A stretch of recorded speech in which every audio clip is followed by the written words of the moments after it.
Ladies and gentlemen, welcome to episode 38 of the Stache Club Wrestling Podcast. I am one of your hosts. My name is John. I am the other host. My name is Dante, and I am very congested. You sound and pretty stuffed So up. I want to get that out of the way. I apologize if I sound like shit because I feel like shit. Allergy season is kicking my ass right now. I thought allergy season was over. It's never over for me. Yeah, I was gonna say. My allergies bother me all year round. So if you see me blowing my nose or just I sound gross, just want to give you guys a heads up. I apologize for it, but we have a lot to go over today. We have a lot to go over. Yep. But before that, John, how was your week? Usually you're the one that opens up and asks. I want to ask you how your week was, because I know there's something that you did that I want to talk about. A couple eventful things. Not the thing that you want to talk about, but... Okay, no, that's fine. Me and my buddy Dan got fitted for suits for his yeah. wedding. Hell yeah. We're looking pretty Love damn a good, sharp. Love a good fitted suit. We're looking sharp. Hell yeah. Little Ralph Lauren. Ooh, come on. Navy blue. It looks good. Are you kidding me? Looks good. Come on. We got it like we didn't get like measured. They just like kind of like this looks like it fits, and then they'll do the small alterations. Yeah. So we're getting the alterations done. Kind of waiting on that, but we look damn good. Hell yeah. We look damn. I've never had a fitted suit. I've had suits. I've never had like a tailor. Yeah, you know? well, I did that for my cousin's wedding years ago, and it's I was only a rental. Unfortunately, I wish I got to keep it because it was a fucking great suit. But it had like the suspenders and everything with it, bro. Oh, interesting. Ooh, it was a look and a half. I loved it. Bow tie. Yeah. That's very. We were looking clean. That's very like 2011 of you. Yeah, it was 2017. Yeah. 6 years late.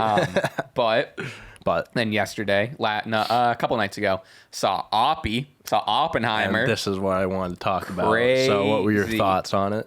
Really good. Yeah. I think I read your Letterboxd review too, or your tweet, or said something about it where and I agree with this. I need to see it again. Yeah. Mm-hmm. I'm also not a history guy. Like, history was my worst subject in school. That and math. Yeah. So I didn't really know most. Like, I didn't know much. All the details and right. stuff. You knew who Albert Einstein was. I'm aware of World War II. Yes. Yeah. Hitler. Right. But like specific stuff, I'm just, whatever. Yeah. So, and I also showed up to the theater. I think I missed the first like 2 or 3 minutes. Oh. So I missed like the real... I know like the beginning scene that connects like right. But I missed a little bit. So for the first, I want to say hour and a half, I didn't know why he was on trial. Okay. Because I was so fucking confused. That's definitely a movie that if you walk in a minute or too late, you're going to be... That's what it... Yeah, I was... For the first hour and a half, I didn't know what was going on. Yeah. But that's... I mean, and even if I did know, I feel like I'd want to see it again. But I caught up eventually, and I got the understanding. My only qualm... Okay. So I didn't think it was edited super well. Okay. By that I mean, like the 3 different timelines. I'm not trying to no spoilers.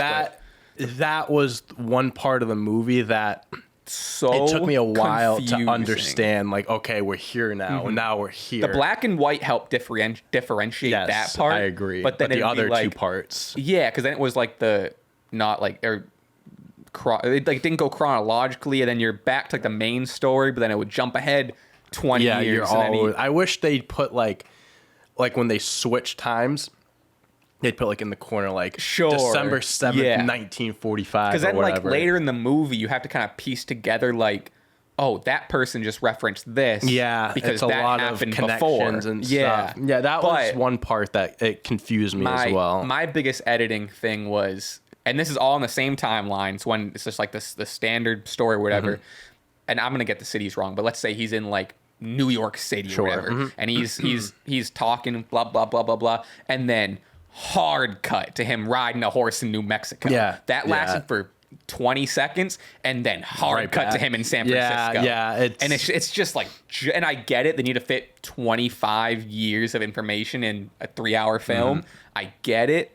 But it was a little bit clunky. Yeah, no, I totally understand that perspective. What I think they could have done, and this is going to sound crazy, they either could have cut a lot of that and made it a shorter movie, or I think most of Robert Downey Jr. stuff was not needed. Or they expand on it and they could have made that like a 4-hour movie. Like genuinely, they could have just done like Snyder cut. They could have done a whole lot more if they wanted. There was like 2 different ways. I think. Oh, by the end of it, I wish there was 30 more minutes. That's what I'm saying. Oh. I think they could have like definitely pieced more details and whatever.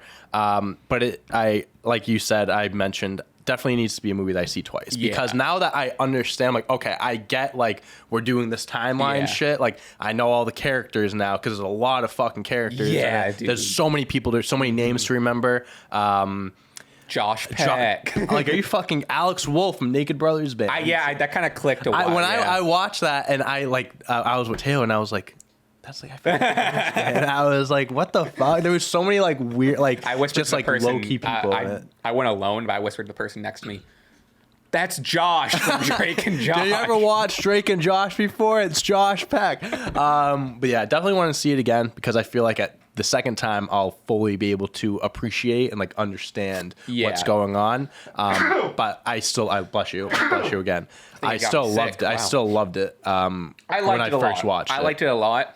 It has a 3.5 on Letterboxd for me. Because I thought you meant like average. No. For really? Me. Okay. Because that's what Taylor gave it. I'm expecting to. I want to give it a 4, but I need to see it again to give it a 4. Damn.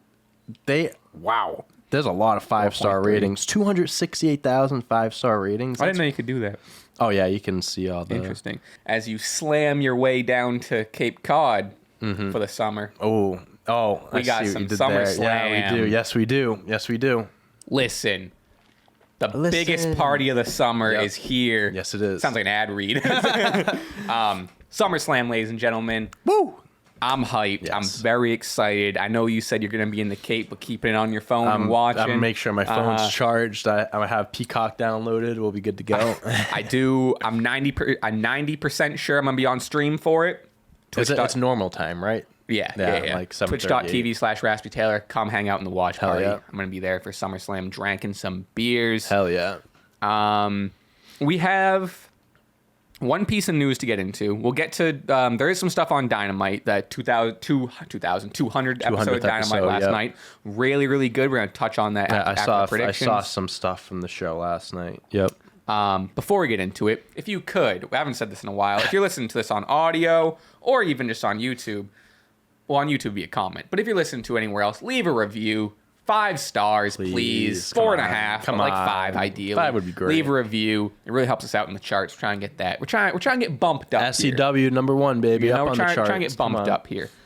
With that said, quick said. piece of news before we get into it. The Elite, that being the Young Bucks, Kenny Omega, and Hangman Adam Page re-signed with AEW for multi-year deals. Shocker. Yeah, honestly, a lot of people were like, I saw on Twitter a lot of people were like, I guess some were shocked, but like, it was a lot more of a discussion than I thought it was going to be. I saw it and I was like, well, yeah. Yeah, and what do you think? I'll tell you what, and like, obviously I don't have a crystal ball, like look into alternate universes or whatever, but if the Elite didn't re-sign with AEW and all 4 of them went to WWE, AEW would like, I think AEW would collapse, like genuinely, like those are your 4 biggest stars, your 4 EVP, or 3 of them EVPs, like guys are, run the company as well. That would have been terrible if they didn't re-sign. Maybe I shouldn't say they would have, went out of business, but it would have been very tough if that happened. I mean, I think one of the Jacksons even said in Sports Illustrated, they were like, yeah, like 1/3 of the name All Elite Wrestling has the Elite in it. So exactly. it's like it's their company. Like they're definitely probably at one point, there was a point where Hangman, the Young Bucks, did like negotiate with WWE before like AEW and stuff. I'm sure they have that thought in their mind. When you grow up, you want to be a professional wrestler. Mm-hmm. When you're growing up, WWE was the shit. Your dream probably was to main event WrestleMania or something like that, right? So of course you're gonna weigh your options, but with AEW being around, this is their company. Like I said, it's like not to say they have full control, but this is their baby. Yeah. So it would have been very shocking to me if they had jumped ship this early. Like I can see them like building AEW up, and it's like, okay, now it's like cemented, it's solidified. Then they decide to like, venture off, but no. Yeah, because like I would, which I think a lot of people would, I would love to see, or even I'm just curious enough to see what a Kenny and the Young Bucks and Hangman are in WWE. WWE would hit be hit with a culture shock if that happened. And you get Bucks versus Usos, Bucks versus New Day, Kenny Omega versus anybody. Kenny versus Roman, Seth, Kenny Roman, Cody. I was gonna say you run back Kenny, Cody. Yeah, Cody again. Anyone. Yeah, and then Hangman. Hangman kind of, I feel like he might get overshadowed accidentally here. Not that he deserves to, but Hangman would look fucking great with that World Heavyweight Championship. Oh my God, he'd look amazing with that. And Kenny would look amazing with the WWE Undisputed Championship. But maybe one day. Yeah, maybe one day. Also, we're not really going to go over Raw, but there is one thing I want to point out before we get into predictions. Gunther versus Chad Gable, brother. Are you crazy? If they're not using that match as kind of like a setup to like Chad Gable dethroning him, I think Gunther is going to break the record. I think, we'll get into predictions and stuff, but I think he's going to get to the point where he breaks the record. And then when he does do that, the Intercontinental Championship and the United States Championship, but more this title, they've brought the value back to the point where the Intercontinental Championship used to be a belt where you'd win that and that would be the stepping stone. But yes, correct. But it's also a stepping stone to being on the main event scene. Gunther has elevated that title where it's back to having that prestige. And he's elevated himself with it, where he feels like he feels like a world champ. And he made the IC belt feel like a prominent world championship, genuinely. And I fucking pray to God Chad Gable is the guy to take it from him, and he uses that belt, has a good reign, and elevates himself because, man, oh man, there aren't many people on the roster that deserve a singles solo run more than Chad Gable. Not that I think this is why I like to believe that they did, because remember they're only gonna do like a 5-minute challenge. Right. Yeah. What I like to believe in my head, which is no way this is true, but I like to believe that they put on a banger for 5 minutes and then backstage was like, we gotta let them go longer, and they did like because Gunther this match is no. Yeah. I don't think that actually happened. That's what I like to think, but but yeah, they had like Gable hit like a fucking. This suplex where he brought him all the fucking way over and just picked him up, bro. He is so athletic. He's so strong. And credit to Gable too, because I've crossed over to the point where this Alpha Academy and Maxine stuff I think is entertaining. I'm not looking forward to the Alpha Academy and Viking Raiders match, which the Viking match was pretty fun, but it's just this other stuff that is taking up my time with wrestling that I don't really want to focus on this. But credit where credit's due. Chad Gable, and along with Otis and Maxine, have really taken what they were given and got it over. They are very over. I saw, so all that to say is he fucking deserves 1,000%. And I think he's deserved it for a while. He's always been so underrated. Like he's always been in tag teams. Never really he was what are they? Shorty G. They called him. That was so fucking. That was 2019, bro. That was Stardust. Awful. So genuinely, it's so bad. They were on a podcast, Chad and Otis. I think it was like a WWE podcast, like that they do on Fox or something like that, or YouTube. I forget. Not like The Bump. It's something like that. It's something like that. But they were on it, and they were talking about Chad was talking about a learning experience he had from Randy Orton or something. I don't know what the question was exactly, but he was talking about they did a spelling bee last year. I don't know if you remember. It was Orton and Riddle, and they did it.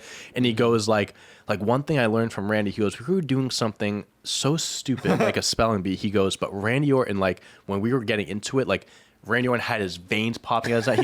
He goes, his eyes legit went bloodshot because he was so into it, and it led to this match and stuff. He goes, what I learned from him was, you could have something so stupid, but if you take it so seriously and take the ball and run with it, you can take something that's stupid and make it the spelling bee segment was it's memorable for a few reasons. One, that, and they were talking about how Otis he accidentally spelt the word wrong. He wasn't supposed to do it, but he accidentally spelt it. And they were laughing about how he was so into it and stuff. He was everyone thought it was right because when he said the last letter, it was oh yeah, he's so confident, but it was wrong.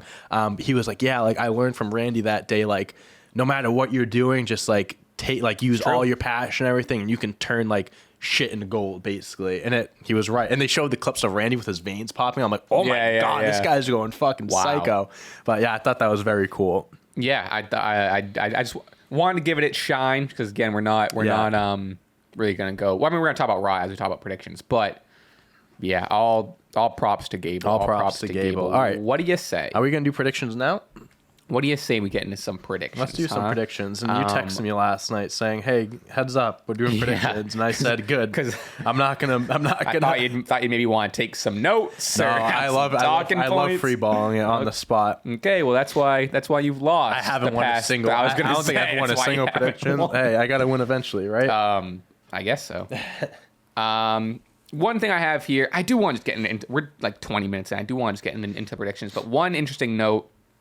Becky and Trish, not on the card. Also, Rhea and Raquel, not on the card. Yeah. Because they said... You think anything's going to get announced on SmackDown, you think? Well, they said to Raquel, because they played the injury thing, and they're like, when you're ready, we'll give you the match. Oh. So I'm assuming no. So, yeah, Becky and Trish, they're going to do it in Canada, which, okay, you're in Trish's, like, home country, sure. Where are they doing it? On Raw in 2 weeks. Or in a week from Monday. I know they did, like on Raw, they did like the match and then Zoe Stark immediately. Adam Pearce, there was like a backstage segment. It goes in 2 weeks in Canada. Yeah, I mean, it's kind of like, I feel like a feud with so much buildup like this, like how is it not going to be at SummerSlam? When this feud was first starting and it was clear, like, you know, SummerSlam was on the horizon, you see Trish Stratus and Becky. It's the person who's in her prime right now, Becky, facing arguably the most recognizable name. Yep. That screams SummerSlam. And like, I think because, excuse me, I saw someone tweet this. I mean, it's true. Like, since Triple H has taken over, like with pay-per-views, it's quality over quantity. Like, you know, before we'd have a lot of matches, just 7-hour fucking shows, but not even whatever. that. But like, you'd have matches thrown in that would only last like 5-6 minutes. Yeah. Triple H is if there's a match on the card, it's important and it's probably going to get some good time. I just think it comes down to cutting matches for time. Like, he doesn't want to load up the card, but like, I don't know. I feel like this is a match that definitely should have, even if it was like 10 minutes long, like you could have thrown it on there. I don't know. And that's even to say, I didn't realize Rhea. I would argue Rhea not being on the card is more of a, what do you ever call it? A discredit because she's the champ. Right. How are you not? I mean, they have 2 matches. She's hot right now. They have 2 matches, the triple threat match and then Ronda and Shayna. Those are the only female matches at SummerSlam. I don't know. I feel like they definitely could have thrown in only at least one's one for of a them. championship. And only one's for a championship. Like the tag team titles. Right, no tag titles. Yeah. It's like, I feel like they could have at least had one more women's match in there, but unless something changes on SmackDown, like maybe they flip the switch and go Raquel's. Oh, I'm good now. Let's wrestle at SummerSlam. But one match that I think they probably could have replaced, or this match could have been replaced with one of those matches, a SummerSlam Battle Royal. So you know why they're doing this match? Because it's sponsored by Slim Jim. And they're getting a dick ton of money from it. Like, they're getting a dick ton of money. Really? How much, you know? I mean, I think you remember they did the Captain Crunch. They always do some fucking those are like shit. At least $1 million. So this is gonna be a fucking Slim Jim Battle Royal. Yeah, making a lot of money off Slim Jim Battle Royal. Wow, rekindled partnership. I do I respect it. I appreciate it. Well, I was going to say, one of my fondest memories, not fondest memories, but like I remember always watching SmackDown, and it was always presented by Slim Jim. Oh, it was always the Macho Man slapping to Slim Jim. Too, right? Oh my gosh, I loved Slim Jims growing up. So predictions for this, I don't really know who. Like, LA Knight is the only one that's really been like, I'm in the Battle Royal, I'm going to win the Battle Royal. I think Sheamus, because they're having a match on Friday. I think it's going to be guys that just didn't make the card. I think AJ is in AJ, maybe like a Bobby Lashley, like guys like that, you know? Bronson Reed, Shinsuke, guys like that. It seems like something that's just been put in place solely to have LA Knight win, because he hasn't, he didn't win the past 2 things that maybe he should have. I don't know. Do you have anyone else other than? Are you going LA Knight? I feel like it's pretty cut and dry. Yeah, right? I mean, I feel like they definitely have this match to give him something to do. I would like to think he's going to win, but they want to put him on the card. I would be shocked if he loses.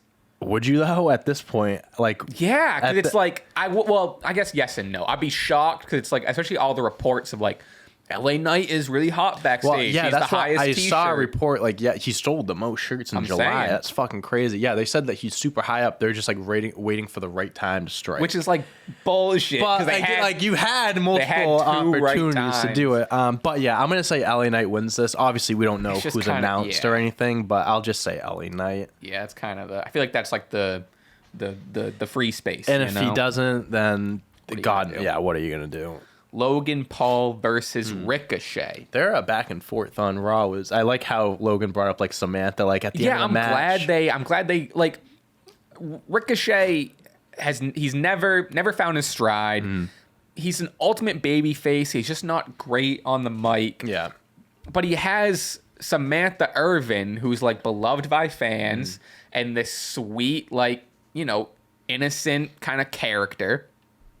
It's almost too obvious in a good way. Like, of course you're gonna involve like right and it makes sense. She's gonna announce he's like, when I win, your girl is gonna announce my name. I wish he went with maybe. I mean, I don't know. WWE toes a line sometimes nowadays, but I wish he went instead of, are you going to be jealous when your girl is saying my name in victory? Why didn't he just say, are you going to be jealous when after the match your girl is screaming my name? Like, that's so, it's right there. It's right there. Well, that's a layup right there. That's what I'm saying. Why didn't you just say that? They could have gotten a little more further with that. I do like how it, that took it to a point where it's gotten more personal, you know? So it was like that little bit more like this. You saw like you saw the anger out of Ricochet, like you saw that side of him. As far as who's going to win the match, also before we do predictions, this is a hot take. It's probably not a hot take. This Logan Paul feud is the best thing that's ever happened to Ricochet, because he's on TV. Gave him a platform. Gave him a platform. He's this ultimate babyface that he's always wanted to be. Also with the help of the Samantha Irvin kind of rub, I guess you could say. But with that said, or do you want to go? No, first? you can go first. Actually, who do I did these last night? Who do I have? Oh, interesting. Okay, I have Logan Paul. Okay. Has he won? He hasn't won since SummerSlam last year. Yeah, last year. When he beat The Miz. Let's see, Logan Paul, WWE. Because he won his first match with The Miz, and then he beat The Miz. And then he lost to Roman, lost the Rumble. Did he beat The Miz? Yes. I think he did. He did beat The Miz. This says defeated. Yeah, at SummerSlam, he beat him. Yeah, that's his only singles win. No, but see, because it says defeated means he lost. I think you're right. No. Right, Seth Rollins defeat. Those are the opponents. Oh, it goes. It doesn't it doesn't really explain it well. Oh, okay. Right. So he won his first two matches and lost everything else after. Lost to Roman, which like barely counts. Of course, he lost to Roman. Yeah. Lost the Royal Rumble. He wasn't going to win it, so whatever. Lost to Seth at WrestleMania. Lost the Money in the Bank. So like three of those matches that he's lost are like given. You know what I mean? He's not expected Rumble to win and Money in the Bank, which to be honest, I had him for Money in the Bank, but yeah, that's true. But with all that said, he's on a losing streak, regardless if it's the Royal Rumble or whatever or not. I don't know. I think Logan Paul should win this because I think he needs that win. I think he needs to gain back that momentum, even though even if he does lose, he's still going to obviously be popular and still going to be Logan Paul, and they'll still use him. Right. But I think this feud was really meant to elevate Logan Paul a little bit more and give him like a really solid showing at their second biggest event of the year. So I'm going to go Logan Paul, but I'm not that confident in saying it because I definitely can see Ricochet winning as well, just because he also when was the last time he got a big win? You know what I mean? And this could be a huge win for him. That's my thing. Is I think WWE care more about giving Logan a win because he didn't sign this. I agree. He didn't sign this multi-million-dollar contract to keep losing. But I'm very WWE doesn't give a shit about Ricochet. No, they haven't. Why would they give him this win now? You know what I mean? He's a showman. You put him in all the fun matches and stuff like that. He does all the high flying moves. And with that, unfortunately, they don't care about him. But it's like that's all. If that's what I'm being told, then it's like okay, well they don't care about him. You know what I mean? No, I agree. Ronda. I feel like a lot of these seem like they're all story driven. A lot of these seem not obvious, but have kind of a whatever. Yeah. Ronda Rousey versus Shayna Baszler in an MMA rules. I like whatever that. the fuck that means. They bring out the octagon, the cage, That's whatever. what like. Ideal world, I kind of hope they just have a legit MMA match. That would be like, that'd they're not actually be gonna. pretty cool. Well, I mean, now that they're under the same parent company, I can. It's true. You never know. It's gonna be weird having a scripted MMA Yeah, I don't. thing. I'm not sure how that's gonna. It definitely isn't going to be Legit? what's it, legit? Yeah, Yeah. I was thinking of a different word, but legit works. I'm gonna go Shayna here because I'm under the impression that this is Ronda's like exit match, kind of. I can see like it can go two ways. One, it can be like, all right, Ronda's last match, she's gonna go out on top, whatever, go into the sunset, or she's gonna go out, which I think I picked Shayna. I think she's gonna like put over Shayna on her way out because Ronda, say what you want about her, but she has put over a lot of female wrestlers in her time in WWE, like Liv Morgan, even when she lost at WrestleMania to Becky Lynch and stuff. Like she has had, I give her credit to that point where she wasn't like always the unbeatable monster. Like she was willing to she lost to Liv Morgan like twice or something like that. I think she'd want to put over Shayna because if Shayna loses, also like I don't like Where the fuck do you go with buries Shayna? her at that point because it's like you're trying to build her back up. She loses to Ronda, who's leaving. Where is that? And then you have no like MMA like. And then the story's gone. So it's like you just have to start from scratch with Shayna. So it's like if she wins this match, you can build off it. You can put her back in the championship scene, whatever. So yeah, I'm going Shayna. I'm also going Shayna for those identical reasons. Yeah, I don't want to repeat what you just said, but yeah, it seems like Ronda's gonna get sent off. It would make sense, and also they're friends in real life. Not that really should come into play, but like it seems like this is their, because they're like the four horsewomen of MMA or part of the four horsewomen of MMA or UFC or whatever it is. It feels not even a passing the torch. That's not the right word for it, but just kind of like I'm bowing out. Here, you're the MMA. Yeah. You're the MMA wrestler now. Yeah, I think that would be the right choice, having Shayna win. Cody Rhodes versus Brock Lesnar. Did you see the hype package on Raw? I did. Oh my God. It was dramatic. So fucking good. So dramatic. It was very reminiscent. Someone pointed this out to me and I agree. It was very reminiscent of Undertaker Shawn when it was like hell versus heaven. Yeah. Or Oh whatever. my gosh. Yeah. That's a good comparison. I don't know if it deserved this level of like dramatic At this hype point, package, but it's Cody. This has been going on since Mania. Yeah. That's actually crazy. This feud's been going on since the night after Mania. And even like during like the package, there's still no like reasoning why Brock is feuding to this Cody. day, Cody's like, "Why are you doing that?" He goes, "You still haven't explained to me why you did all I'm of this." fine with it being Brock not needing a reason, but like it is still funny that it's just like Brock just decided to beat the shit out of him. Yeah. What would be cool actually is I'm picking Cody. Me too. So I'm picking Cody. Too. But what I think would be cool is if Cody beats Brock, right? Next night on Raw, Cody's out, Brock comes out, and he you beat me, shakes his hand. He goes, "I'm going to tell you why I did that. It's because I wanted to see if you were ready." Like for Roman type of thing. We can't. That would be fucking great though. I think that would really work towards getting him back. Does he do? Does he have to beat Brock? No, but what does Cody do then?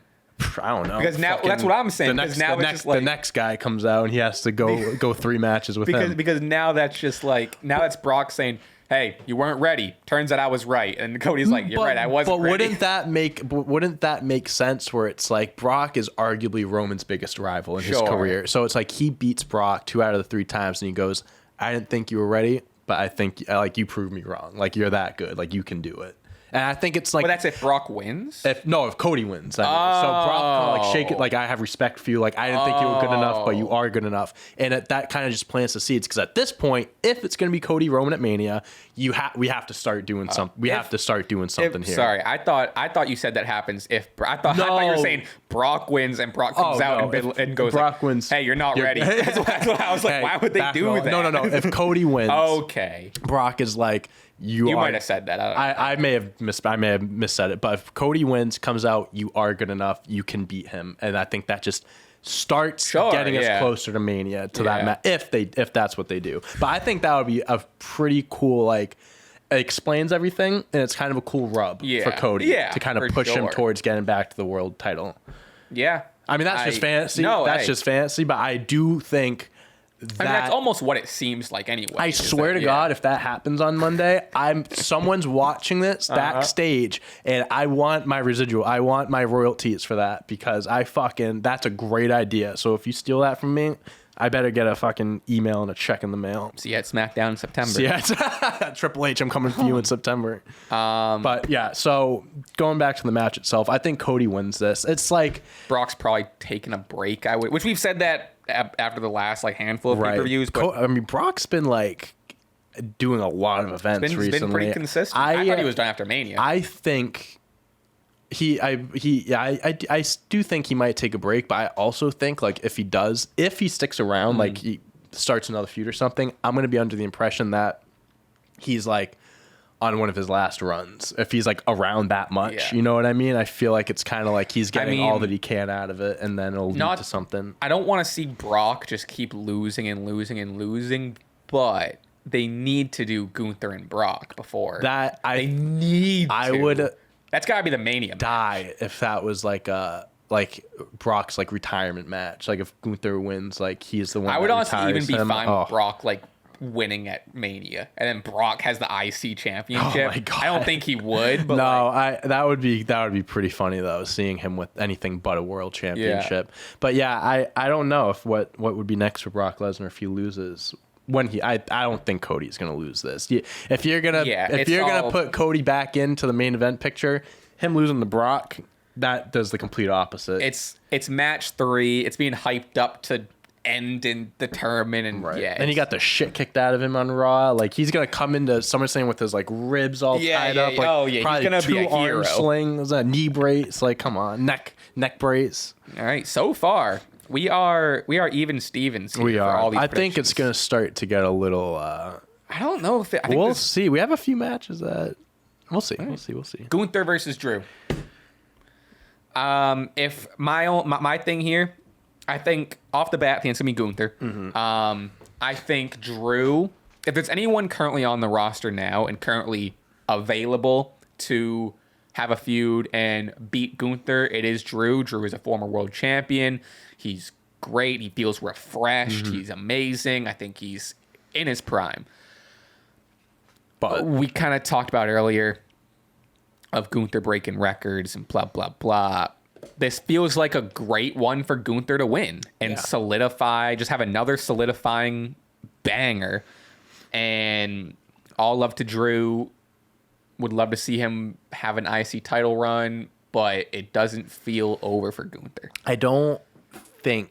I agree with you that Drew McIntyre is a guy that's definitely like a big enough name, very credible, to like beat him, very credible. But I don't think the buildup has been like not enough for it to feel like he could lose at SummerSlam. They haven't done it enough. I think Gunther's going to win as well. In my heart, I would love to see Drew win because I do love Drew, and I want to see him with gold again, and I want to see him back, like in a big spotlight. But I don't think this is the time. I can see it. I can see this match happening. Gunther gets the upper hand, maybe maybe like he gets some help or something. I can see them having a rematch in the future. Sure. After Gunther breaks the record, and then maybe Drew can dethrone him at that point or something. I don't think it'll happen at SummerSlam. I mean, I hope they run like Gunther versus Drew versus Sheamus. I did mention earlier I did want Chad Gable to beat Gunther, but I just don't think Gunther's run is gonna. I genuinely think he's gonna break the record. It's kind of like with a Roman. It's like you're at this point. Might as well. He's like 30 days away, maybe 40 days away. Oh, wow. He's close. It's very close. Yeah.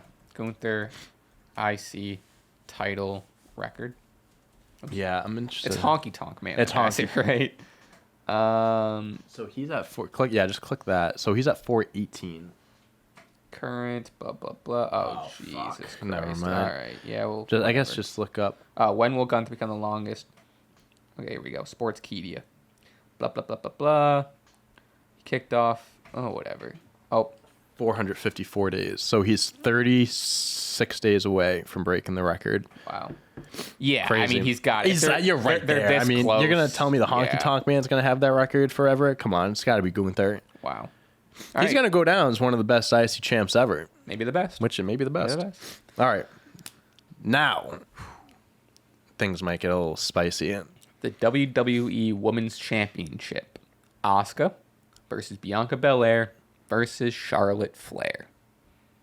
Sounds like you have someone other than Asuka. We want to take a quick break to tell you about our sponsor of today's podcast, Factor. Our lives here at Stache Club Wrestling get pretty hectic, and I'm sure yours do too. With the busy fall season just around the corner, you might be looking for wholesome, convenient meals for jam-packed days. Factor, America's #1 ready-to-eat meal kit, can help you fuel up fast with chef-prepared, dietitian-approved, ready-to-eat meals delivered straight to your door. You'll save time, eat well, and stay on track with your healthy lifestyle. The summer cookouts are coming to an end, and it's time to get back into ring shape. With Factor, you can do all of that while skipping the trip to the grocery store and not make a mess of your kitchen, but still get the flavor and nutritional quality that you deserve. The other night, personally, I tried the herb-crusted chicken with mashed cauliflower and toasted almond green beans. Fire. 2 minutes in the microwave, genuinely, pleasantly surprised. Ooh. It was really good. Quality. Mwah. Sounds delicious. It was crazy. Ooh. With over 34 delicious and dietitian-approved meals, you'll never get bored of eating better and getting close to your health goals. Head to factormeals.com/stash50 and use code STASH50 to get 50% off. That's code STASH50, STACHE50 at factormeals.com/stash50 to get 50% off. Thanks, Factor, for sponsoring today's episode. Now back to the show. Woo! You fool. I really want Asuka to win. I really fucking want Asuka to win. But for some reason, I feel like they're going to pull some Charlotte bullshit. Yeah. There's something with her, bro. They can't get enough of her. She doesn't need the belt whatsoever, but they always put her in these positions, and she always finds a way to win. But I'm going Asuka. Because in my fucking heart, and in my fucking mind, too, I know that Asuka should have a very lengthy title reign. They just fucking introduced these new women's championships. You just gave it to her, and now she's going to lose it. No. Bianca had the belt for over a year. Let her feud with other people. Yeah. Charlotte is a 14-time champion. Let's give it a break for a little bit. Let's give her a fucking year with no championship. Let her and Bianca feud for a little bit. You don't need a belt for that feud. Honestly, put Bianca and Charlotte in the women's tag division. Sure. You know fuck. I mean, they had a tag team match on Friday together, didn't they? That's true, too. And they did beat Chelsea. The women's. Yeah, they did beat, which they probably shouldn't have beat the women's champions. Maybe they're number one contenders now. I don't know. Yeah. I think it should be Asuka. I'm fearful that it's going to be Charlotte, but I'm going Asuka. We're very much on the same page here. I also have Asuka. I just think, and this is all based on nothing, but it's all internet stuff and hype up, but I really just want to see Asuka and Io. And also, we didn't even mention, Io's got So I was going to say, do we want to do a little thing with if someone cashes in? Yeah. I don't think Io's going to cash in at SummerSlam. If anyone's going to cash in, I think it's going to be Damian. Yeah. We can do something where it's like, if you say, I think she's going to cash in, if she does, you get an extra point. If not, you lose a point. Or how about just a bonus point of, let's say Damian cashes in. Or I guess I'll just use the Io example. If Io cashes in, whether she cashes in yes or no, that's no point. But if she cashes in, and then me and you have to choose, does she win or does she lose? Okay. And then we get a point based on that. So gotcha. You know what I mean? So if she cashes in, then there's a point there. Sure. Okay. So with that said, then if Io cashes in, does Io win or lose? She'll win if she cashes in for sure. Yeah, I didn't really consider this. Yeah, no, I don't know. I think these are two Money in the Bank holders that are gonna win. I also just don't think she's gonna cash in. I think she'll cash in. I think she'll make her. What I hope is that Asuka wins and then Io makes her presence known. But this is the bullshit that I'm talking about. I can see Charlotte winning. They give her 15th championship and then loses Io it right away. In. Just to give her it's gonna count. That's what I'm fucking saying, dude. They might do that. I feel like something like that happened with Charlotte. She's had those quick reigns because of that. That's the bullshit I'm talking about. I'm still saying she's not cashing in or whatever, but That's the bullshit I can picture happening. Genuinely. So we'll say Io. So if in the event of a cash in, does she win? We're both saying no. Yes. Or cash in win. Yes, she'll win if she cashes in. But you think she will win? She will win if she cashes in, but I don't think she's gonna cash in. You know what I mean? Yeah. This is confusing. I think we confused ourselves. We don't have to do anything. I was gonna say maybe we just fuck it. Let's just enjoy the Money in the Bank cash in. I think maybe we'll do this. If you strongly feel, we'll just count it as a whole thing. Like for Seth and Finn, for example. Okay. If you truly in your heart think Damien's gonna cash in and win, for that match, you pick Damien and you don't pick Seth or Finn. You know what I mean? So like in this case, you'd pick Io. You would pick Io. Okay. Yeah. Gotcha. Which is like, so I'm all set then. I think me too. I guess. Yeah. Okay. It was something it was a point I wanted to make. Yeah, I don't know. I guess we'll move on from it. But I also this feels like the opportunity because Asuka has lost to Charlotte in that shortened her reign once or twice.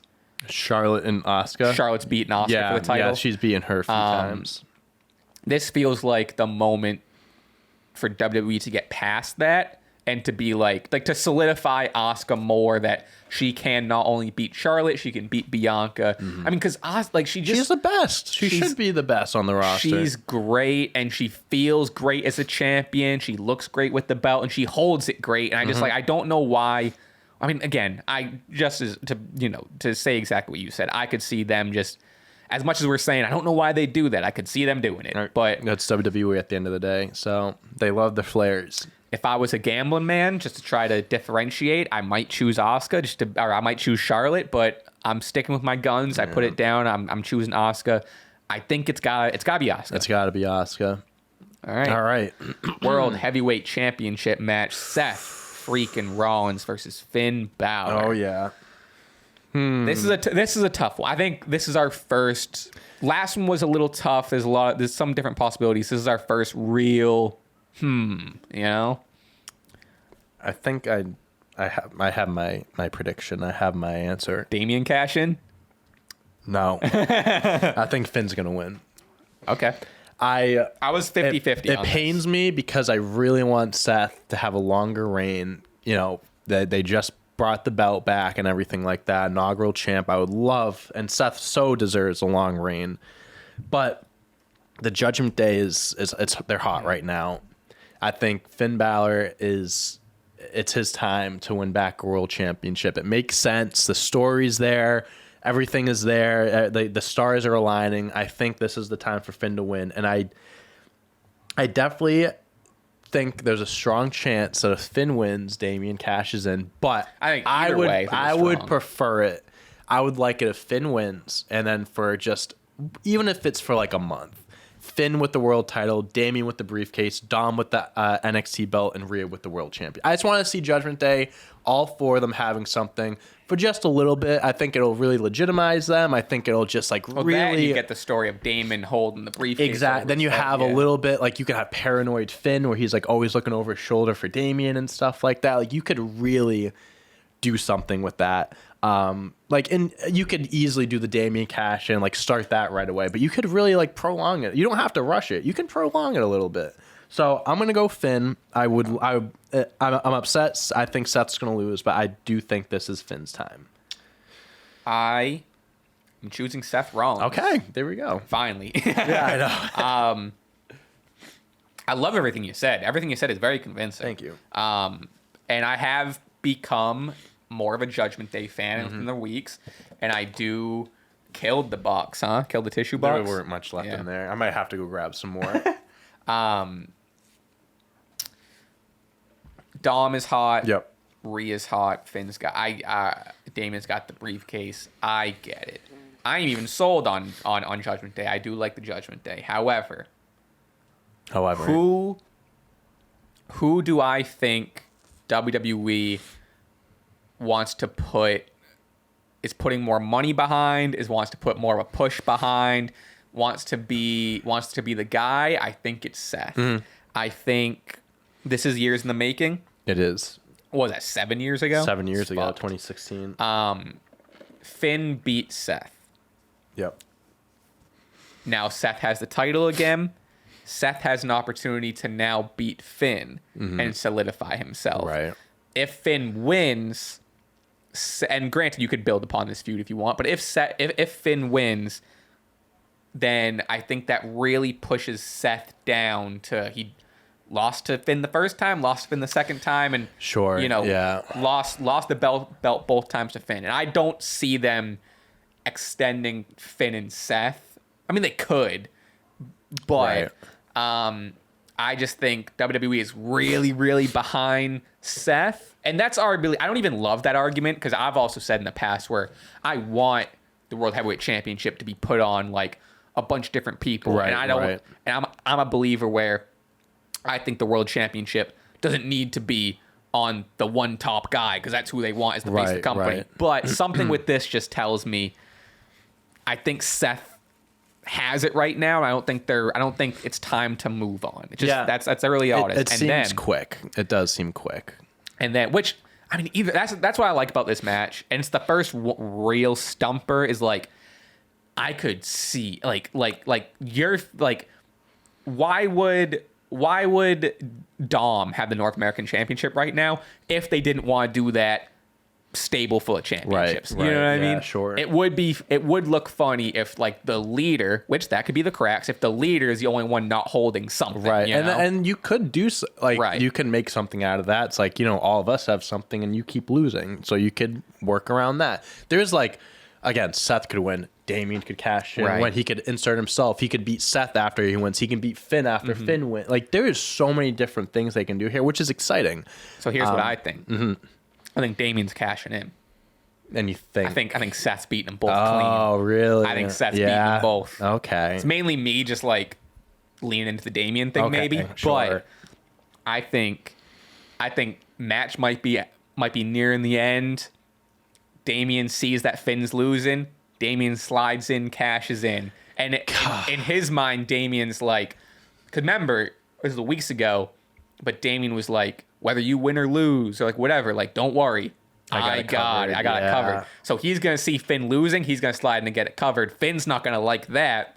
They're going to be, they're going to be pissed. Distraction. And then Seth beats them both clean, failed cash in. Yeah, like that very much could happen because I'm assuming the Judgment Day is going to be at ringside with Finn as well. So like I can especially with Rhea not having a match. Damian being around the ring, just like plotting and shit. Yeah, I'm sure there's gonna be I'm sure. I mean, Sammy and Kevin aren't on the card, so they're gonna run in. Kevin's hurt. I think that's why.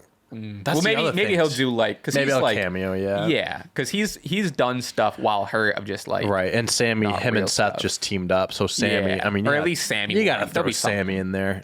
Yeah, there's a lot. There's a lot that can happen, but I am still gonna roll with Finn. All right, and I got Seth. Okay, all right, here we go. This is the big boy. Main event: the undisputed WWE Universal Championship match, Tribal Combat.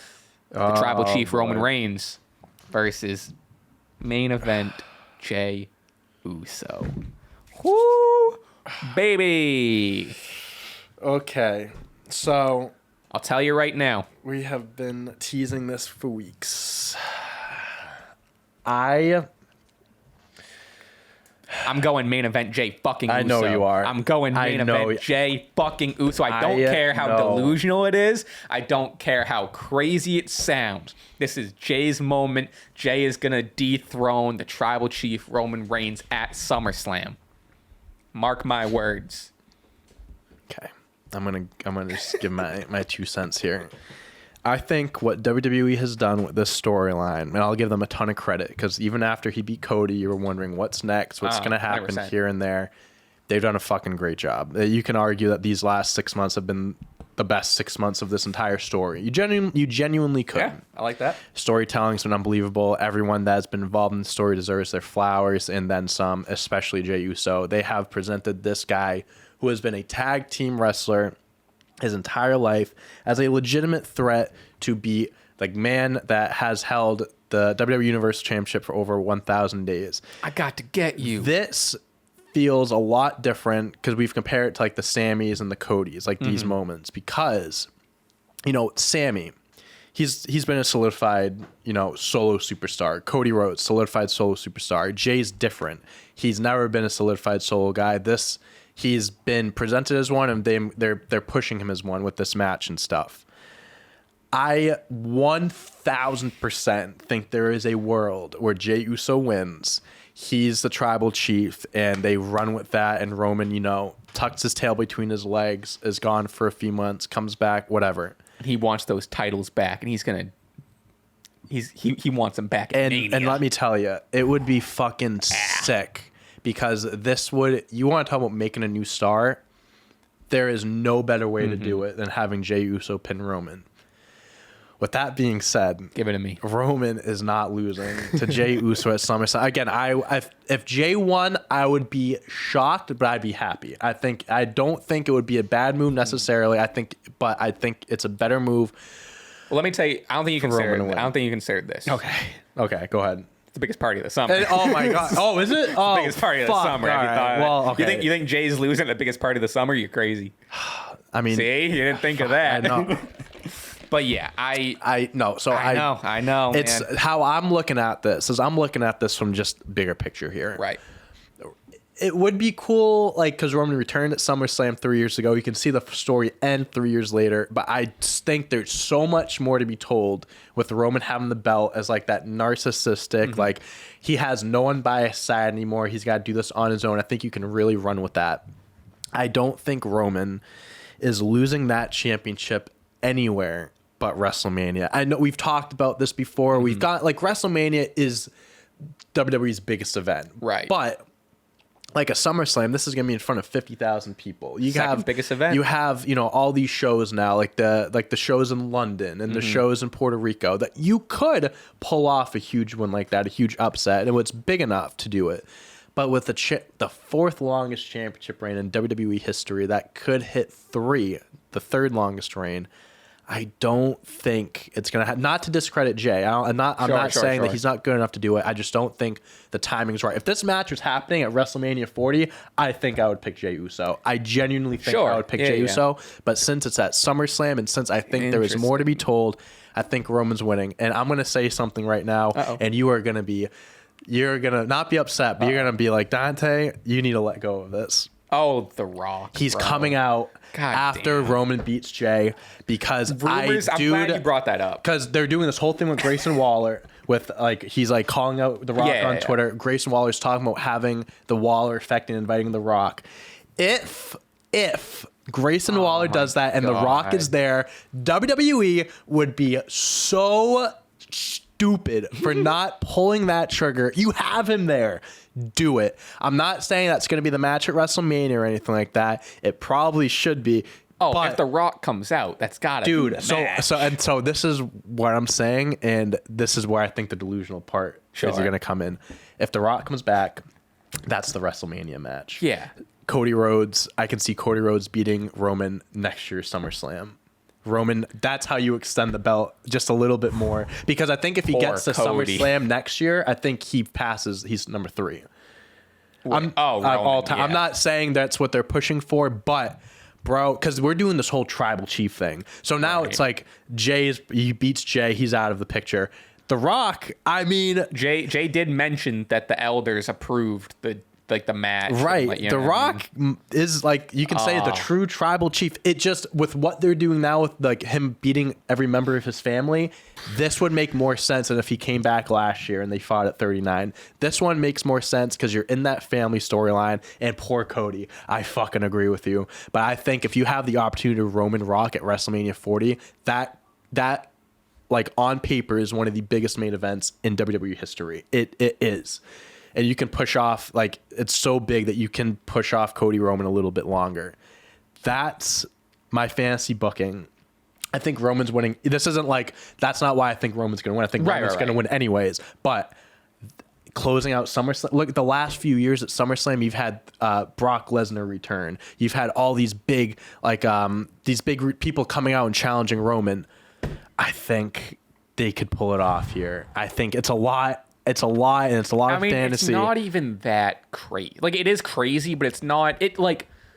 I'm so wrapped up in this, bro. I've been saying The Rock has had to come back for the last year, and I'm not giving up on it. Well, especially, I feel like we gave up on it after Mania, and once it was clear, like, you know, well, WrestleMania is a year away. They're not doing whatever. Right. I have, actually, I'm glad you brought it up because I kind of forgot about it. I have also seen, like, there are Rock rumors, which there always are. And he's been responding to Grayson Waller. Like, they're actually having back and forth and stuff. So it's not like he's, like, ignoring everything.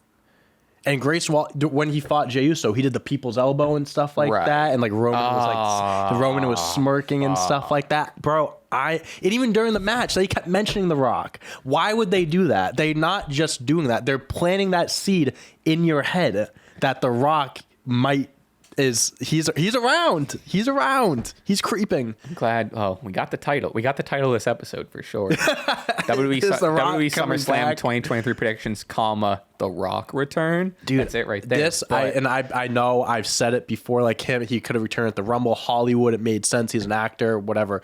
This would make so much sense and a million times more sense than if they did it last year. Yeah, they've been doing this family storyline for 3 years, and now, you know, they've even talked about elders and whatever. This one guy they haven't brought in. He's the most famous, arguably the most famous wrestler to ever exist. Mm-hmm. It would be a missed opportunity. I also can't see The Rock like everyone knows how perfect of an ending, or maybe it wouldn't even end, but whatever, how perfect The Rock being involved in this would be. I think that takes Roman to a whole, getting The Rock rub takes him to a whole nother level. That, and like The Rock has got to see this going on and be like, I gotta send this. If he wants to return, this is the time. Also, not for nothing, there's a whole writer's strike and everything going on in Hollywood. Guys aren't working right now. The Rock's schedule might be open. I'm just saying. It's a good point. I don't want to bring politics into it or anything like that, but if he's going to return, he knows this is the right match. It's time to do it. And if you do the match at Mania, it can be title, Tribal Chief versus career. That could be Rock's send off. That could be his final match, putting over his blood. And again, getting that rub to Roman, giving that to him. That does wonders for someone. Like, I made the argument when he beat Cody, he's top 5, and a lot of people, and I get that, but let me tell you something. That type of win, that's a match that solidifies you as an all-time great. You send The Rock off into the sunset that way. The Roman beats every member of his family, and now you can fucking have Cody. Now Cody can enter, and you can do that or whatever you want to do. I just think it would be a missed fucking opportunity. It would be. It really would be. I think I'm banking on the miss. Listen, you're smart. Smart man. Well, no, I'm picking Jay, so it's I know. But like, it's very like wishful thinking of having The Rock come out, just because I think it would be perfect. But there's so many like things that go into it. Like, he needs to be in shape. He needs to have an open schedule. He needs to have this and that. Like, there's a lot that goes into it. April. So, okay. August. Let's count. August just started. Sure. August, September, October, November, December, January, February, March. Beginning of April. So March. 5, 6, 7, 8. 8 months. Which, granted, they did Cena and The Rock for a year. Also, you also have him and Solo. You have to assume at some point they're going to have their match. Because maybe The Rock comes, I have Solo on my side, whatever, and then him and Solo they have their match. Solo's gone. Now it's just Roman, Rock. No one on Roman's side. He has to go into WrestleMania alone, facing one of the greatest superstars of all time. People have been wanting Roman to have a clean win, a big dominant win on his own. No shenanigans. There it is. Listen, WWE again. I said this with the whole Cody Brock thing right after SummerSlam. If this shit happens, I want a check. I want a check coming in the mail. Just saying. I think, especially after counting the months, that's 8 months. That's a long time. I think people would be kind of upset if they just, Rock comes out, which granted, they don't need to announce a match at SummerSlam, but if The Rock comes out and then that's the obvious, okay, we have to wait 8 months till next Mania to see this, which granted, again, they did that with Cena and The Rock twice. Yeah. Twice, yeah. I think, you can tease it. Have him come out, and then for weeks, Roman's like, you come out, like, where are you, Rock? Rock doesn't come out. Maybe The Rock makes appearances like during a Roman match or after, like a Survivor Series or something like that. How many episodes? I mean, you did say his schedule's open, but like how many episodes of Raw or SmackDown, is The Rock really gonna appear? That's why I think that would be more of like a road to WrestleMania thing, is when he starts to show up. I can see them teasing him now. As time goes on, Roman's still like calling him out. Rock doesn't show up, and then eventually The Rock comes back again. They build it up. There's a lot of moving pieces. There's a lot of things that would have to work, but man, I really want them to. I really do. Within my heart, I do think they will. It would be a missed opportunity if they didn't do Rock Roman. I just think it's too. I think it's too early. I think that's what I'm going to bank on. I think that moment will happen. This would be the perfect moment, but... We also did say that for 39 as well. So to go back on what I was saying, I also can see that doesn't happen now. Roman loses, like they do Roman Cody at Mania, and then night after Mania, Rock comes out and challenges him next Mania or something like that. Because that's what him and Cena did. We've said it before, too. You don't need the title. At this point, you do. You don't, but at this point, you could do title versus career. Yeah, like, right, that tagline right there is perfect. Yeah. Yeah. So that's what I think. Wow. I think that would be fucking beautiful. I threw me for a loop. Everything here. You really did. It just would. It would be beautiful. It would be such a... Could you imagine SummerSlam ending like that? 50,000 people cheering for The Rock coming out. It legitimately would be one of the biggest main events ever. Also, WrestleMania 40, the 40th anniversary of WrestleMania. In Philly. Stache Club wrestling in attendance. Come on. Hopefully Philly, one of the last times Rock, and maybe even the last time The Rock and Roman were in a ring together, was when Roman won the Royal Rumble in Philly. The Rock came out, held his hand up to boos. That's when they face off. 9 years later, oh my God, WWE, do it. Fucking do it. God. It makes too much sense. It makes too much sense. Oh my God, wow. I'm going to be on my phone Saturday night at like 11, like chilling with my girlfriend. I'm going to be watching it. I'm going to start freaking out when The Rock comes out, bro. I'm fucking... If The Rock comes out, you're going to throw your phone in the ocean or something. That's crazy. Oh my God, wow. WWE. I'm sticking with Jay. Jay wins. Rock comes out. Challenges Jay at WrestleMania. I don't know. But yeah, I went on a tangent there. I let my fantasy booking get the best of me there. I'm sorry. Not that his age. I mean, he's in fucking amazing shape. He's 50, but that's what I'm saying. Like, have one more match, bro. And he's in great shape. Just get in the ring shape. Like, take a few months, whatever, to train. One match. Go back to Hollywood. Wow. Yep. I haven't heard any cause I've heard Rock rumors. I also do my best to try to if I see something like that, try my best not to read it. Because I don't it, a lot of rumors are just rumors, but a lot of times you'll see hypothetically, you'll be scrolling Twitter the night before WrestleMania. Sure. And you'll just see reports are that Cody's gonna lose. And it's oh well, why the fuck I'm not going off of any report or anything. No, I know, but so what I'm saying is I haven't read into them purposefully, but I have been scrolling Twitter and just seen The Rock, because he gets mentioned again with him and Grayson.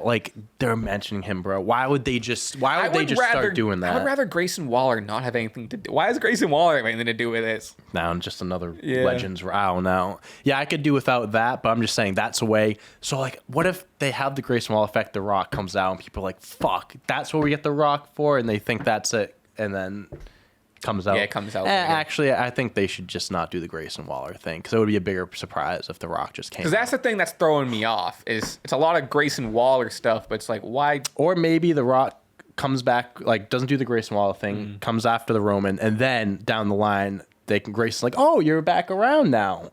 I'm here too, and then they can do that, whatever. But I think your biggest hurdle with that is 8 months. Your biggest hurdle. That's a which long they've done time. it before. They've done it before, but it is a long time. Hurdle. At this point with this story, I think they'll be able to get past it. I think they'll be able to work around it. Wow.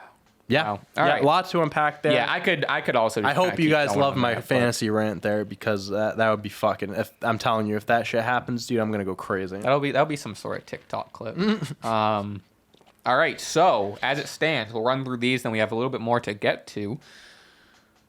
We have the same for everything except for the last two matches. Yeah. Seth and Finn. I have Seth. You have Finn. Roman and Jay. I have Jay, and you have Roman Reigns with The Rock coming out, and then a match at WrestleMania 40, and then all that has to happen. I'm happy that our two different matches of the World Championship matches where it could go. And I feel fine about Seth and Finn.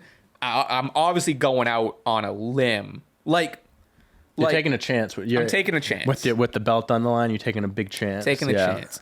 I respect it. You're a fighting champ, so I respect it. All right. Let's go on. We got some Dynamite, and we even got some NXT to talk about. Yeah. What do you want to start with? Dynamite or NXT? Let's do Dynamite. It's more fresh. All right. We're not going to go over everything, but is there something else? Okay.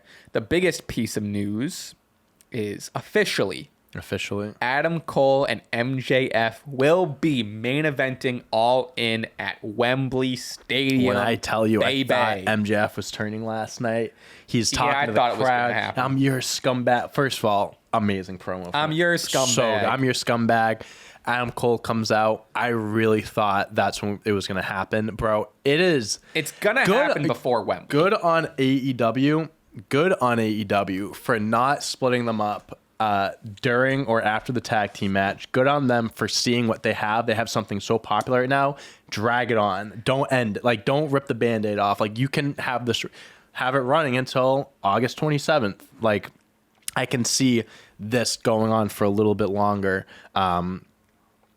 But it is phenomenal. I can see him even turning. I could keep it all the way until in the match, and then MJF turns in the match. Sure, you know yeah. what I mean? I would like to see if he's gonna turn. I would imagine it being the Dynamite before or during the match, like you said. I guess to win or something. I guess how do we? I mean, I feel great about it. Both guys feel huge. Apparently, Wembley is selling very well. They're almost sold out. Yeah, yeah. Almost 1,000. Only 1,000 tickets are left. And also, I'm just I got this sense because obviously Maxwell, amazing for him. This 26-year-old, whatever, 25, 26. He's been I've liked his championship run. He's main eventing All In, but also Adam fucking Cole never got brought up to the main roster. NXT legend, NXT Gold, he was NXT Gold, probably arguably one of the greatest, if not the greatest NXT champion ever, for sure. But he never, and maybe it's too, I've also heard stuff where he wanted to stay in NXT, but he's never reached the main roster. He never got to be a world champion on the main roster. Yeah, in that sense. I would think a lot of that is part of I just don't think WWE would have if Adam Cole was brought to the main roster, I don't think they would have put a world championship on him. If it was now, they would have. But when he was coming up, Vince McMahon was still. That's what I'm saying. He didn't have the look. He didn't have the look that Vince would look at. I think he was a Triple H guy. If he was up now, I think Triple H would have taken care of him. But I agree with that. So he never got that opportunity in WWE. So now it's I almost feel I do feel proud of seeing where he never WWE World Champion, but fuck you, I'm main eventing Wembley fucking Stadium. And he deserves it. I'm honestly kind of I love it because it's a great story. It's a great build up. It's going to be a fantastic match. But I mean, and we'll talk about it too. I really thought it was going to be MJF, CM Punk, but they're definitely going to hold out on that for a little bit longer. People are saying maybe they'll do because they have All Out. What is this one called? All In or All Out? Because they have All Out too. I don't know when that is, but yeah, I don't know. People are saying. I think All Out happened. Oh, it's in September. Okay. I mean, people are saying maybe Punk gets added to the match, maybe the triple threat. We haven't even really talked, but there's so much to it. Now with Collision just happening, Punk revealed what's in the bag, and it was the world championship he never left. But I love that he spray painted the X. I love it. He calls it the real championship or whatever. Yep. I do love that. I thought 80,000 people, MJF, CM Punk, they have obviously a long-standing rivalry unification match. I thought that would have been great, but that also may have been a little too rushed since that just happened, him unveiling the belt. This match, I think, is perfect. I'm very excited to see how they build it up the next few weeks. I can see Punk coming out post-match. Sure, maybe something. Yeah, Roderick Strong was pissed off. God, when I just Adam Cole don't give took a it. shit about Roderick Strong. I'm not, He's like- the most like to me. He's just generic character, Yeah. default wrestler. I think he's a great wrestler, but he's just kind of there right now. Yeah. There's not really like he doesn't have a character besides being Adam Cole's friend. Right. I get it. He's looking out for his friend, whatever. But I like that little thing in there, so it's like I'm your best friend. I'm telling you, he's gonna turn on you, and you're not listening to me. He's gonna end up being right. He's gonna end up being. It's gonna hurt when that happens. Yeah. It's gonna be like Chris Jericho, Kevin Owens all over again. Very reminiscent. But yeah, I think it was a great setup. I'm happy they're doing that match. I also thought, I said earlier, I thought he was gonna turn on him when he handed him the contract and to like sign. I thought it was gonna be like. The contract was like, you'll never be able to fight for the championship while I'm champ. Like something like, there's like, he signs it like, oh, did you read the last page? I don't think you deserve the match or a match. And he goes, you deserve the match. Right. So like maybe it's like in the contract that you can't hit a super kick or you can't do that. Like some, that's what I was thinking. Read it. He didn't read it. Maybe they kinda do that still, but yeah, very cool segment. I think it's really cool seeing Max kind of progress, or I say Max, MJF progress. I know. I kind of. It's like when people talk about the weekend and they go Abel. It's like he's a great heel, but he could play both roles very well. Like he can play a face, but he's still a heel, right? Like, right. I love this. Like he is a face, but he's still like I'm still a scumbag. He goes, I told you guys, I'm a scumbag, and so I really like that.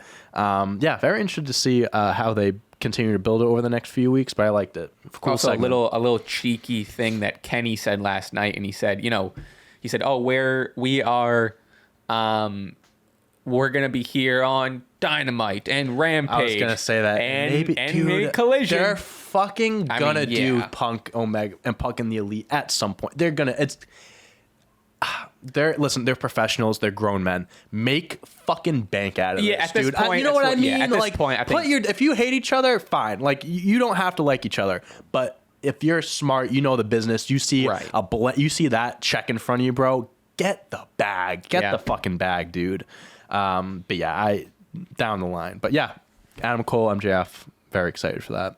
The whole damn show, Rob Van Dam. Very cool. Yeah, very unexpected. Comes out to challenge Jungle Boy for the FTW title, and you know what he came out to? To his old Walk by Pantera. His old ECW theme song. Yes, he did. Very cool. A little bit of history with us with that.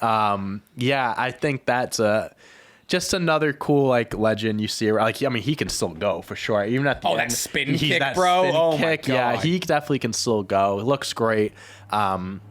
I think that'll be a very cool match. Him and Jungle Boy or Jack Perry at All In, I would assume. So what I also read, because I saw your tweet, you were like, show us the graphic, Tony. He's All Elite. So I guess this is a one and done. That's what it seemed like. Because I guess I saw this. He's involved in the WrestleMania 40 like all access package. Because it's in Philadelphia, so like ECW. So I guess he's already like, I don't know if he has like a Legends deal with WWE. I'm assuming way, I'm sure there's like what they're like WWE. Okay, like one appearance, whatever, one and done. But like this, I don't think it's gonna be like a long like a working relationship. It's gonna be like a quick one and done thing. But still cool, still very cool. I'm looking at this. I'm tempted to. I won't go into it. I'll tell you after. Okay. Might have been a hot take, but nothing about RVD. Okay. I love RVD. Anyway, Shout out RVD. not Pantera though.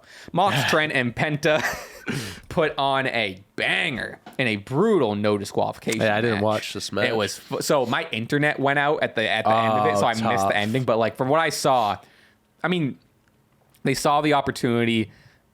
It felt like watching AEW back in 2019 again. Sure. Like they just it's these AEW. I mean, It was a 200th episode. Was a 200th episode. These AEW fucking guys. I mean, yes, Mox came from WWE, whatever, but like really, like they're fucking AEW guys. They put on a show, thumbtacks. People were busted open. Trent ended up winning, which was shocking. Oh, did he really? Yeah, and they did like, it looks like they're doing like Best Friends versus Blackpool Combat Club stuff. Okay. But also just, and Penta did a fucking what's the Panama Sunrise actual name? Oh, Canadian Destroyer? Canadian Destroyer, like through a fucking table and shit. It was I need to watch I'll have to watch it back, yeah. Hikaru Shida defeats Toni Storm to become the new women's AEW champion. Crazy. Good shocker. Sick. I think they definitely need to hit the reset button on the women's title. I'm just not. I think Toni Storm's great. I'm just not bought into the whole Outcast or whatever That's the hell thing. their name is. I've liked Tony's run. I like Tony as the champion, but the Outcast just feels so cold. It's not. Where it's not helping her. It's not. So it's like, and also Shida's probably my favorite on the roster too, so. in the division. Second time, two-time champ. I think the first 2-time he has Britt. Tony. Oh, Tony's two-time. She won the interim, and then so technically she is 2-time. I wonder how they qualify that. Either way, Hikaru Shida. Either way, 2-time champ. Very well deserved. She's awesome. The match was good too. The ending was really good, and they did the confetti and shit at the end. Really, really cool moment. I mean, they needed whenever AEW does these TV events, they always feel like pay-per-views. This could have been a mini pay-per-view. For sure. And it's what I fucking love about, because sometimes when you watch Raw or SmackDown, you're watching it for story progression. You're not necessarily watching it for, Karrion Kross versus Carl Anderson. And what are you talking about? That was the best match. That was one of the best matches of the night. But with this, you get the triple threat match, Hikaru Shida and Toni Storm, and the TV show ends with a world title change, and it's because WWE, like you're saying, story progression stuff, AEW, all credit to them, a lot of these matches don't really have much story, the triple threat match, that just kind of got put together, but they put on banger matches. But at least there's a story enough where they're you're right, AEW original, but I get not all the time. Right, not all the time, but it's the matches are so good where it's kind of you don't really have to the story. It's important, but the matches are great where it's kind of okay, that's just because there's not much story doesn't mean it's a bad overall, match, whatever. The tag match was really good too. It was Aussie Open. It was for the ROH tag. Oh yeah, it was Aussie Open and Commander and Vikingo. Fucking crazy. Aussie Open won that, right? Yeah. Aussie Open's great. They are great. Kyle Fletcher of Aussie Open is dating Sky Blue? Oh, is he really? Found out the other day. Oh, good for them. Very young. 24 and 23. I was going to say, Sky Blue was young. I didn't know how old he was. Good for them. I'm feeling older and older as the days go by. All right. Let's touch on some NXT stuff. How about that? 50-50 because it bleeds into the main roster. Dom retains his North American Championship against Wesley and Mustafa Ali. I'm just curious what you think. I mean, did you watch any of this? You watch any of this NXT? I didn't watch this match. I only saw the main event. The main event was fucking. But really, I just put. Dom. People are calling it Dom's best performance. So they're keeping this going. Ray was on NXT. Yes, I saw that. So Dragon Lee is challenging next week. It's Dom versus Dragon Lee, and Ray is going to be in Dragon Lee's corner. Go. I can see Dragon Lee winning. I can see. I think Dom should keep it going, but I can see the dynamic of Ray being involved, Dom winning, or Dragon Lee winning. But that'll be a fucking great match. That'll be a great match. Yeah, I definitely hope they keep Dom. I mean, it's such a good place for Dom. You can tell how fast he's improving, having these matches. Having worked with guys like Dragon, that's what I'm saying. That'll help him so working much. with Wesley and Mustafa too. But the main event, Carmelo Hayes versus how do you say his name? Ilja Dragunov. Ilja Dragunov, I think. Someone will. Carmelo retains. I did catch the I missed the first quarter of it. Fucking unreal. Dude, these guys are the future. Especially Carmelo. I mean, flowers to both these guys, but Carmelo fucking Hayes. So Dragunov was the one. I believe he was the one that dethroned Gunther when he was on his massive NXT UK championship. Wow. I'm gonna fact check that to make sure. But when Walter was the champion, he had it for 870 days, and I think he beat him. Actually, it may have been Tyler Bate. Hold on, let me find out history. Reigns. Here we go. Hold on. Tyler Bate, Pete Dunne. Yep, he did beat him, and then he had to relinquish it because he got hurt. And he had it for almost a year. Who had the title when they retired it? Or didn't they combine it with some Tyler Bate had it, and then Braun Breaker beat Tyler Bate to unify that and the NXT Championship because NXT UK isn't a thing anymore. So he's the one that dethroned. So people were saying when Imperium was coming up, they thought during the draft he was going to get called up and join them. But I think he's better off where he is now doing his own thing. Him, Carmelo, Braun Breaker, and also I think Wesley is getting a little push now. Those sick. 4 guys, bro, are going to do great things on the main roster. There was a guy in the tag match. Which tag match? There was a men's NXT tag champ, or it was some shit. Hold on, let me look.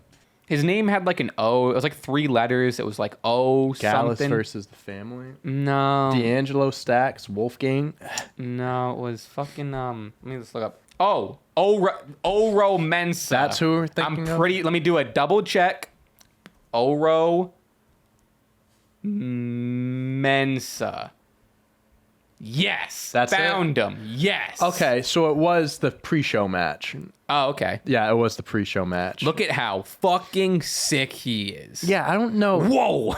Oh, He's I fucking think that's gnarly. a group with like Noam Dar or something like that. I have no clue. Okay. Oro. I don't know how to pronounce his name, but he's fucking crazy. Okay.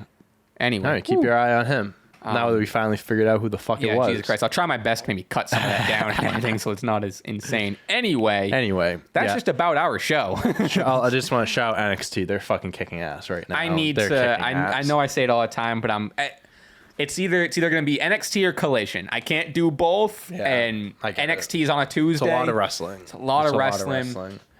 I'm going to try to make it. I mean, sometimes I like to... Well, the thing with NXT is I like to go to the movies on Tuesday. I like watching just the recap videos on YouTube. When the show's over, like US, like W on Fox or USA usually puts like 7 to 8 minute clips on YouTube of like the matches and stuff. So or even like the Hulu version is usually shorter, I think. You can do that too, yeah. Interesting. Yeah. I mean, especially with between Oro and Carmelo and holy there's so much going on right now. Yeah, NXT, they're kicking ass.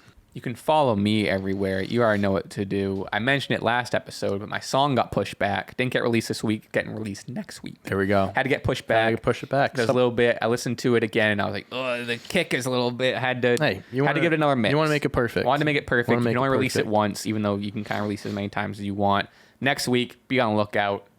New song. Shout out 5-year anniversary of Swing by Mac Miller came out today. Oh yeah, 5 years ago. Wow, one of the best albums one of the only albums that has legitimately changed my life. Wow. Wow. R.I.P. Mac Miller.